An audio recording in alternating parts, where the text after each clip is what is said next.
اسد نے اس مرتبہ خوب محنت کی، لیکن پھر بھی اسے یقین نہیں تھا کہ وہ عدنان سے آگے بڑھ سکے گا، اور جب نتیجہ آیا تو وہی ہوا۔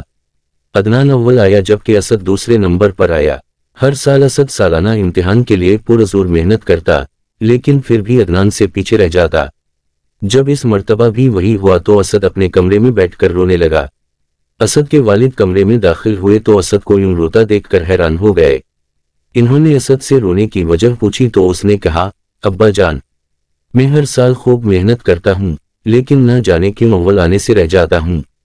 اسد کی یہ بات سن کر اس کے والد کے چہرے پر مسکراہٹ پھیل گئی۔ انہوں نے اسد کو پیار سے سمجھایا، بیٹا، یہی وجہ ہے کہ ہر مرتبہ تم کامیابی کی دہلیز پر قدم رکھنے سے رہ جاتے ہو۔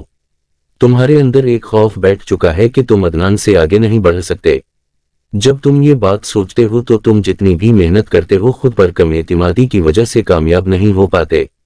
عدنان سے آگے بڑھنے کا خیال دل سے نکال دو اور کچھ سوچے بغیر اپنی پڑھائی پر توجہ دو۔ اسد نے خوب دل لگا کر محنت کی اور اب سالانہ امتحان دینے کے بعد آج اس کا نتیجہ تھا۔ اسکول میں ایک تقریب منعقد ہوئی۔ اسد کو یقین تھا کہ وہ اس مرتبہ ضرور اول آئے گا کیونکہ اس نے سخت محنت کی ہے۔